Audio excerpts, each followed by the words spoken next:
All right, we are live for another edition of our Friday weekly series where I make comments of some of the interesting headline articles that I find of the week, including providing my thoughts with some of those headlines and also looking into the data of the week.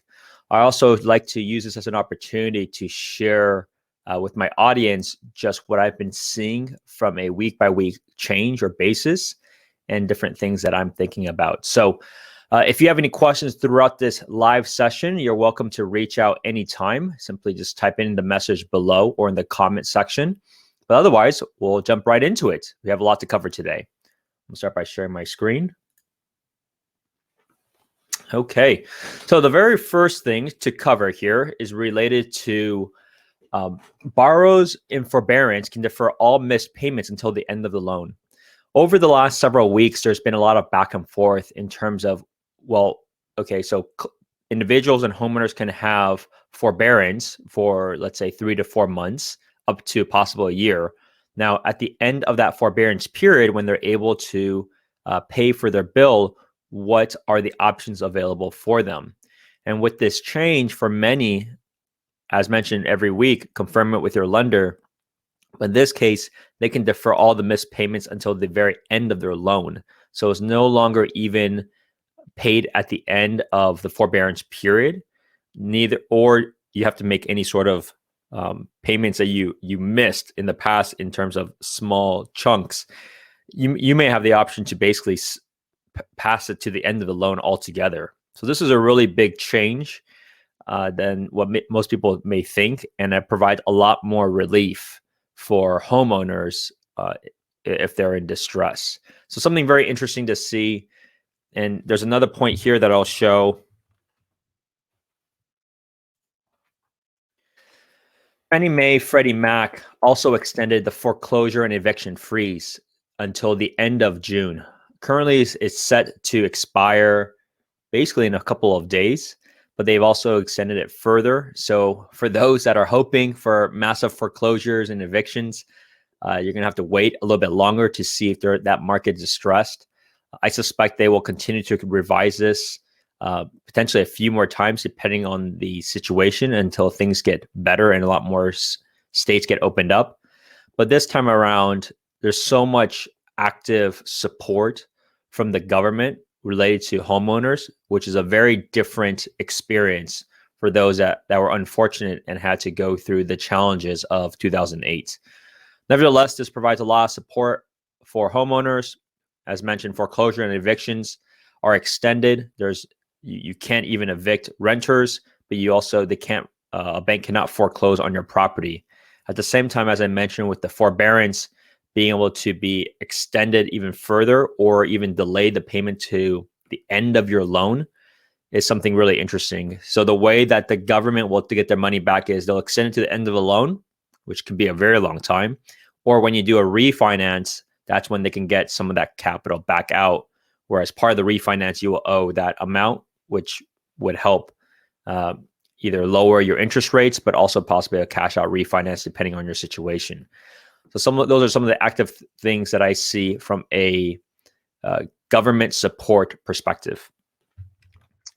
Now, in terms of activity, every week I personally have seen an increase in the number of buyers in the marketplace. So this time around, it continues to happen.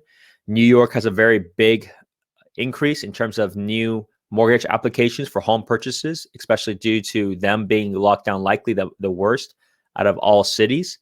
But in the Bay Area is the same that I see, where buyer confidence has continued to increase over the weeks. And here you can see mortgage applications have done so as well. The other data point from a demand perspective is that searches for home sales continue to increase. They've hit a very low period over the last several weeks, mainly due to a combination of loss of jobs, but also the aspect where real estate was very difficult to go see. This is also a very helpful sign that real estate, from an interest perspective, has continued to increase and rebounded. So I suspect May will be incredibly busy, especially once you see some of the data that I'll go over momentarily. Now, one of the things that came out, especially in the Bay Area, where real estate, in terms of traffic, it's been very bad, mainly because a lot of the jobs are in core areas. They're either in San Francisco, which has a lot of companies and a lot of startups, or they're around the Mountain View area, Mountain View and Sunnyvale. So a lot of the traffic all over the Bay Area flows in that one direction and then flows the reverse way when they go back home. So you can see where there's been a lot of commute and a lot of traffic over the years of up to 1 or 2 hours one way at the peak of things. Now, as COVID has taken place, I'm continuing to monitor, and I'm always interested to see from a corporate real estate perspective if the mentality of these companies will change. Now, Twitter is one of the first to announce that employees can work at home indefinitely, which is very interesting. Now, Twitter, relative to a lot of the bigger companies, is not that big. They have 5,000 employees on a global basis. And in San Francisco, they have 1,000 employees. So if you can imagine, when you saw the layoffs that happened at Uber, Airbnb, and Lyft, those companies were even bigger than Twitter. Nevertheless, it's still a big change because they do have a very large and beautiful space in San Francisco, where that area has gentrified a lot. A lot of it was due to Twitter when they actually first moved in. So it will be really interesting to see what will happen with that headquarters space. Now, it's still very early, especially where people are not even able to use that space. And as I've been catching up with different contacts that I have in the corporate real estate space, there's no unanimous decision. A lot of the people that are very bearish of corporate real estate space may say, hey, look, wow, if Twitter can do this, Google and Facebook can do this, and soon nobody will need an office space, or the office space itself will be significantly less in terms of size. On the other hand, I speak with others that are in this space from an interior design and workplace strategy, and they feel the space may actually increase because of the proximity that is required for all employees now. So the 6 feet distance, along with a lot of the floor plan designs, may actually increase the amount of space used, because the per employee per square foot count is now different. So it's going back and forth, but it's always interesting to see when a big company makes these kind of announcements, and to be able to see, well, what will happen to other companies? Will they follow suit or will they not? Because that will have a very drastic impact in terms of how real estate prices can be affected, not just in the Bay Area, but all over. So it's something that I continue to monitor. Facebook and Google announced, I believe, that employees are able to work from home until the end of the year. And so it'll be interesting to see if it becomes indefinite. Or also, what I'm also more curious in is what will happen with the Google Village project in downtown San Jose. So if anyone has insights related to that you can share with me, I'd love to hear about it, because that's a very big project that will have about 5 million square foot of office space in downtown San Jose.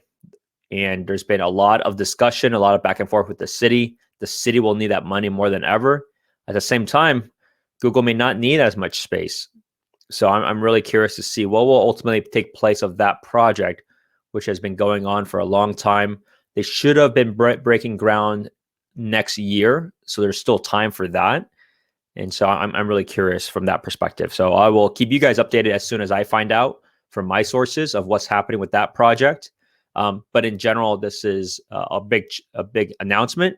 Granted, Twitter has 1,000 people in San Francisco, so it's not that big compared to a lot of the other companies, but still very notable given their name and their context in today's society.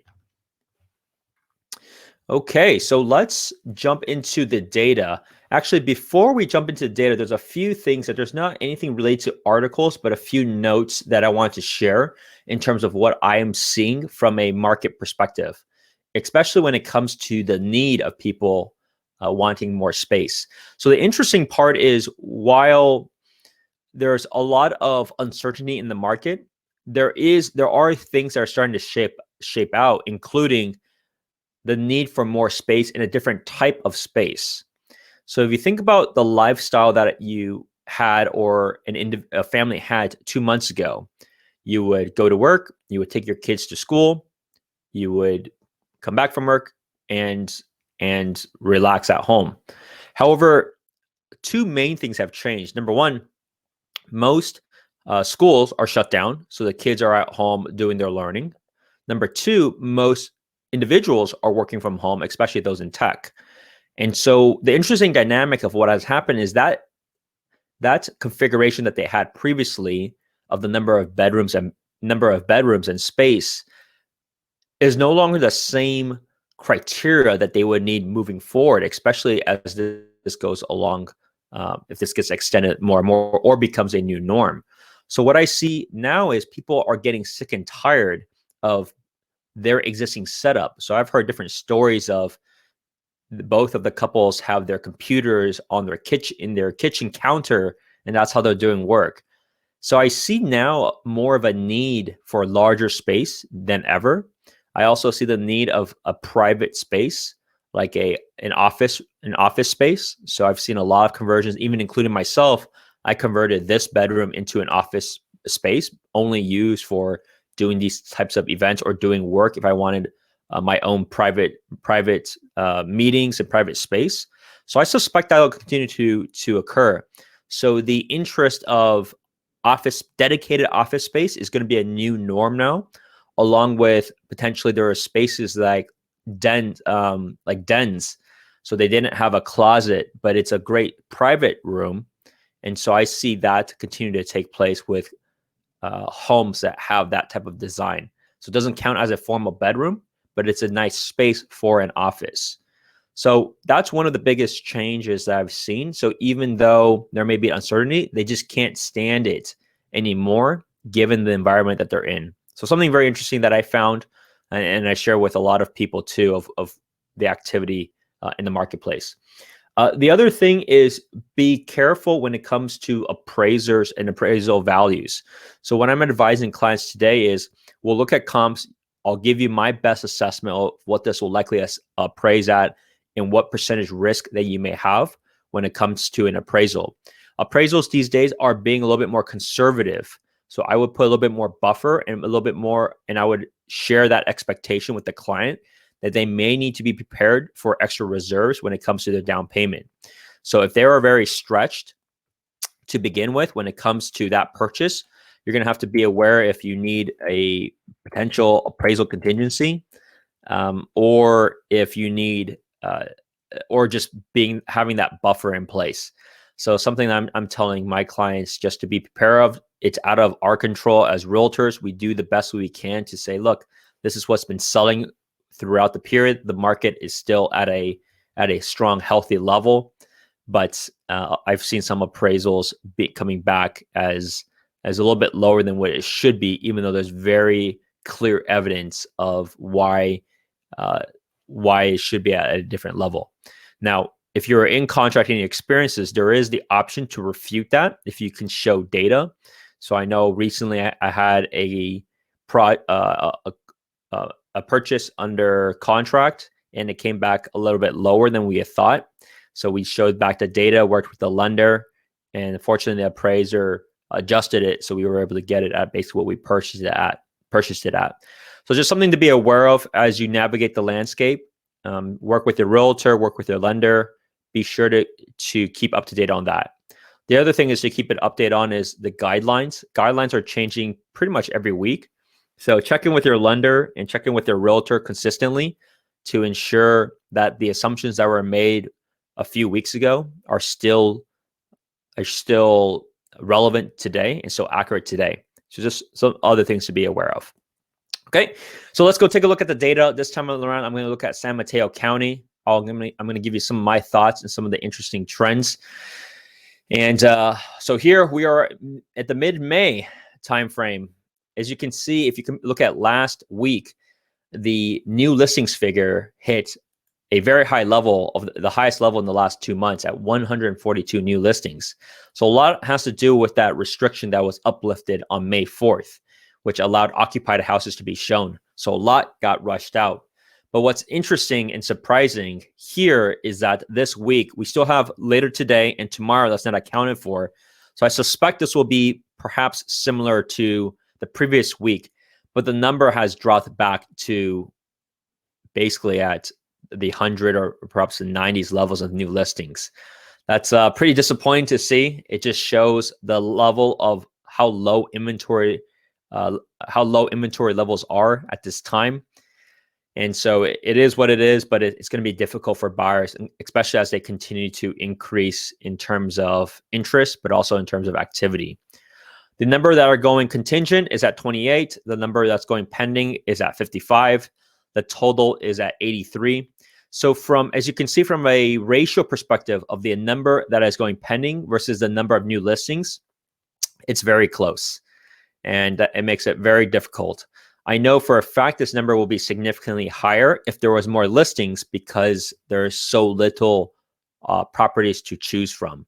So it's just something to be aware of, that you're going to have to be on one end patient as to finding your property, but at the same time, you're going to have to be ready because it's going to still move very fast given the shortage that we continue to have, especially in San Mateo County.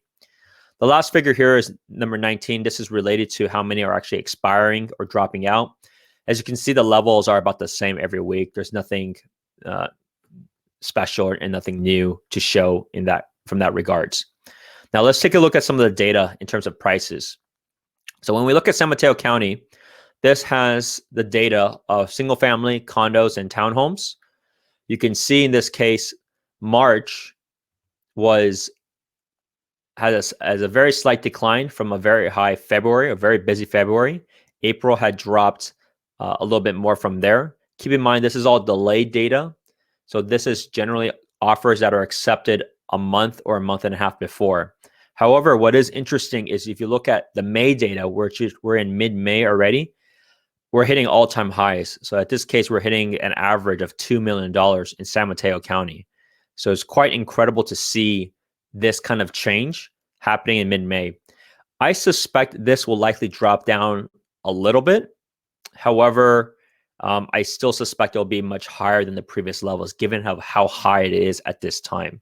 Now, from a sales to list price ratio, for those that are trying to lowball offers or trying to buy below, unfortunately, generally, it is not even an option to consider.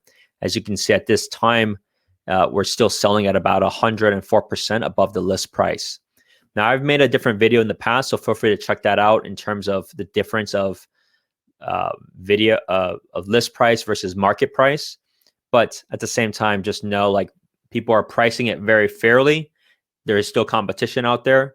You're not going to expect something to go way over generally, but you're also not going to be expecting too many that's going to be willing to accept a figure lower than the price they had come up with, which is that list price at the time. So it's very interesting to see this information here, where it's still going quite a bit above list price. One of the things that I was interested in seeing was how is this faring over previous years in terms of sales volume and in terms of the activity levels. And so I started to pull back over the last 5 years just to see, well, is this something unusual? Is this about the same level? And here you can see the April figures. We had about 583 number of active listings here in 2020 versus last year, as you can see, is a substantial drop. However, if you look at the other period of 2017, 2018, it is about the same level. Now, do note, these were times with record low inventory levels. And at this period, it was also incredibly hot. So prices were also very strong during these times. So you have a lot of these pressures that will push the prices upwards given how low the inventory levels are. So something interesting to see, just so you're aware. This is a little bit of the trend over the months. So you have the aspects of seasonality. So I suspect over the summertime, we should be able to get a good amount more new listings, especially the fall season. However, this year is clearly very different than most. But hopefully as we move along and as people gain more confidence related to the COVID situation, that they'll be more confident in selling their home, either to move out or to do a trade up. So this is some of the data in terms of active listings versus the previous years. So This time, I just wanted to go through a little bit of the data. Some people are always curious of just the average price points in different markets. So I'm going to change this here. Zoom out a bit. So a couple of things, just so people are aware of what to expect in different cities. This is a compilation of single-family townhomes and condos. So, of course, single families will be at the higher end, condos will be at the lower end, but at high level, you can see what the average is on from a city perspective. So, number one is Redwood City. Redwood City appears to be very strong, just like most of the counties here. April was a little bit weaker. However, the average for Redwood City is at a little over 1.5 in April. Now, the interesting part about Redwood City as a marketplace is that you'll have certain properties that you can still find under $1 million. There are smaller properties, usually a 1-bedroom or a 2-bedroom with 1 bath, about 900 square foot to 1,000 square foot. Lots are fairly small, about 4,000 square foot lots. But you can still get those single family houses, and that's considered on the low end, which is about $900,000 to $1 million on the low end of Redwood City. And then on the other end, there's a lot of great neighborhoods all across Redwood City that are much bigger, and they're very nice with a lot of space, a space in terms of the house, the home size, along with the yard size. So Redwood City is a very interesting market. I would say the most interesting market of the entire San Mateo County, given their history of the past, where there was names of it called Deadwood City. But at the same time, there's also a lot of activity given the massive redevelopment projects across the city. So downtown Redwood City has had a tremendous amount of change, including a lot of revitalization of their restaurants and office space. Box has their company headquartered there, so it's a great presence from a tech perspective. And then you also have Stanford that has expanded there. And I believe Kaiser also has a very big facility, a healthcare facility there as well. So you have so much activity there versus most other cities, especially in the Mid-Peninsula area. So it's driven a lot of interest, a lot of activity, and a lot of change has happened. Now, in terms of the Burlingame space, so Burlingame has always been very competitive, and as you can see, there's so little new listings, so little activity. This is about 15 transactions a month, so it's very little. However, you can see May has certainly jumped significantly, but I suspect that's because that particular house or those particular houses were very nice. But inventory levels in Burlingame have always been low and will continue to be low. Their average price point is about 2.1, 2.2 million. Now, I do have a question here, which is great. Thank you, Albert, for reaching out. So the question, so I can read it, is what is the appetite for converting former commercial real estate properties to low-income residential / general residential? So it's really dependent on the city. It's always dependent on the city and their appetite to creating housing. Now, certain cities that are a lot more bullish, such as Milpitas, such as San Jose. So if you look back, and let's take a look into Milpitas as an example. Milpitas next to the Great Mall, all of those spaces used to be warehouse spaces. So they were, they're not high-end office space, they're just industrial warehouse space. And so they tore them all down and they built tens of thousands of homes. Now, the caveat though is a lot of that has to do with the expansion of the BART station. So when BART was being extended from the Fremont station, I believe it was what was the furthest south at the time? I want to say initially it was Fremont, and then you have the Warm Springs one. But as they extended down south to Milpitas and Berryessa, it was required for the city to create housing in that area to be able to accommodate the transport. So it was a combination of housing development, as in people buying houses and condos, and also apartments. So it's a little bit different there. Now, the aspect of industrial space in the Mid-Peninsula, unfortunately, in San Mateo County, I don't think it's going to be happening anytime soon. And the reason for that is because they still, as bad as commercial space is in a general setting, that area is still one of the strongest commercial spaces, period. And it's still very hard to find that kind of space. Retail space in itself is already very limited. So I wouldn't suspect them taking out retail. There's just so little there, and they need retail because people want to go out to eat.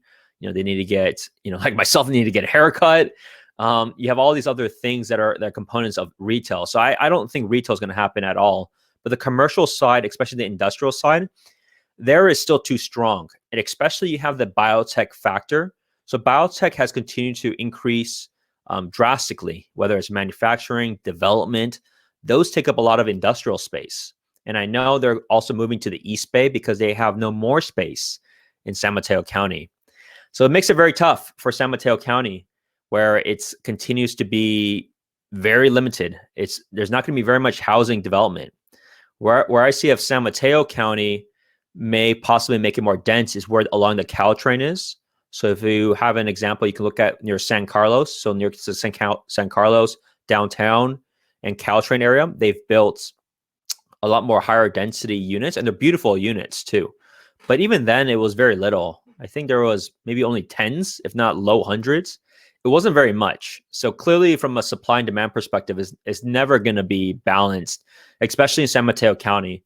So for those that are wanting the buffer of not just higher price points, but also just the scarcity of inventory there, along with the prime location, it's very hard for San Mateo County to be affected, even if there was a downturn for those reasons. So I hope that clarified a little bit, and I think I have a couple of other things.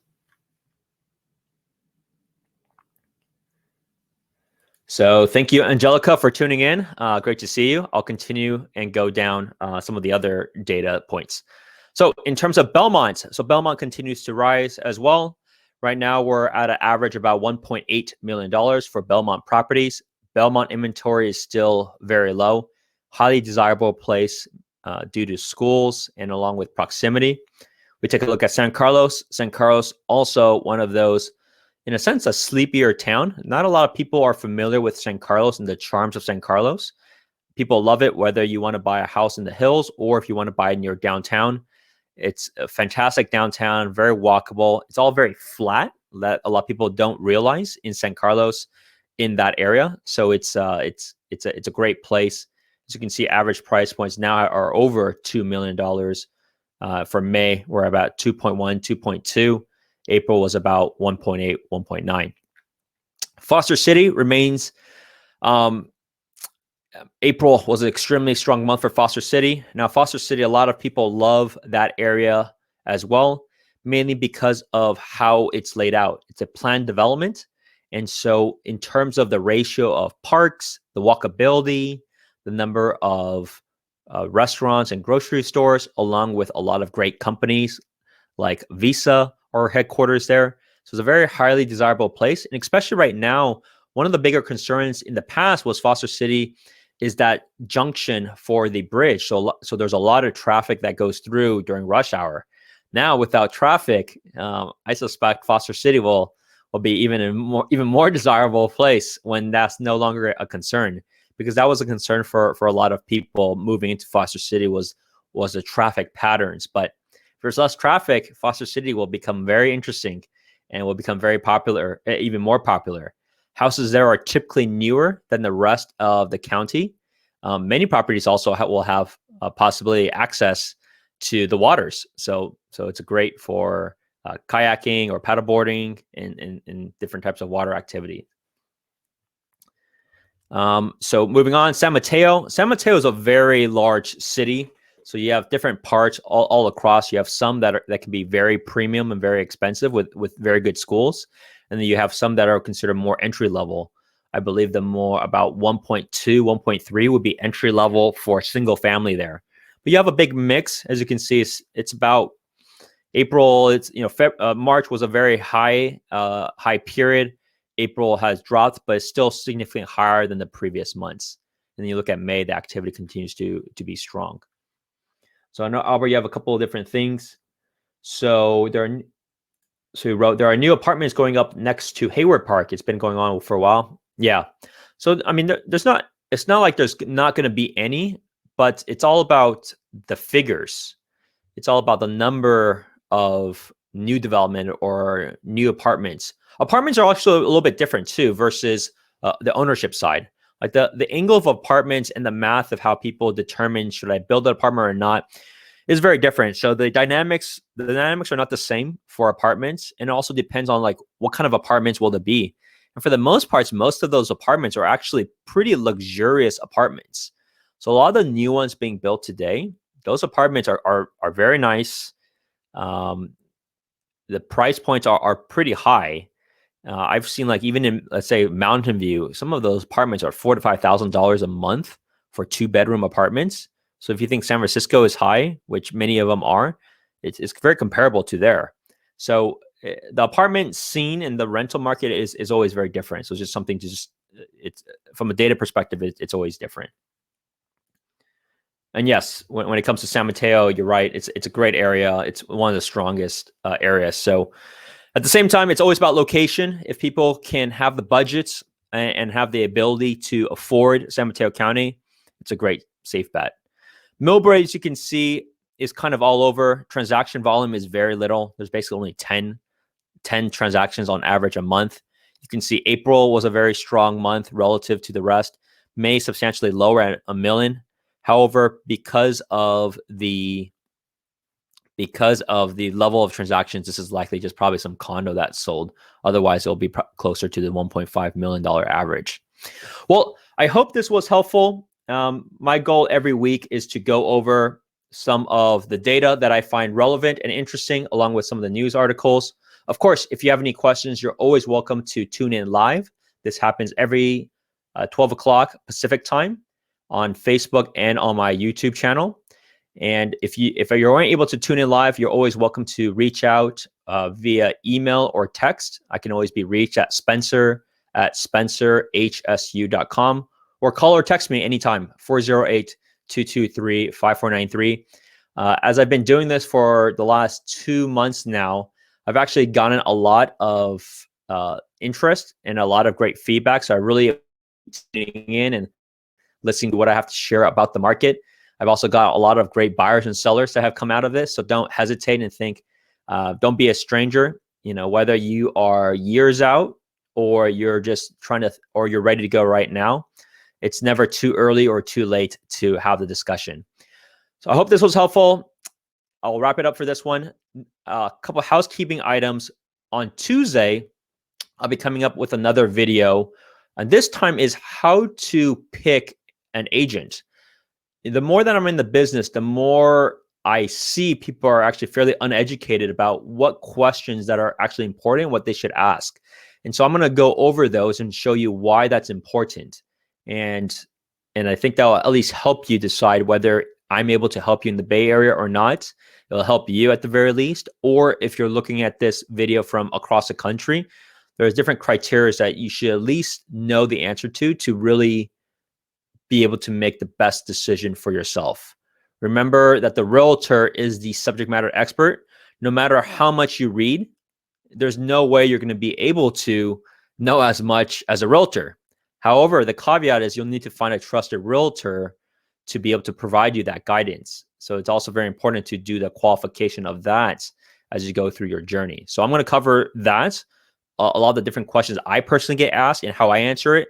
And also the more that I see of it, especially when I refer business to other cities, I ask certain questions to see what their quality of service is. So tune into that. That's going to be released on Tuesday. Wednesday, I will also be continuing my interview series every week on Wednesday at 12 p.m. Pacific. I do a live show on YouTube and also on Facebook. This time we're going to have Taryn out of Palm Beach, along with Melissa out of San Diego. So we're going to learn about those two different markets, how things are faring there and the level of activity. Wonderful places that I wish I can be at right now. Lovely sunny places. So tune in for that next Wednesday. All right, we'll wrap it up. Have a great Friday. Have a nice, beautiful weekend, and I'll see you at the next one. Bye now.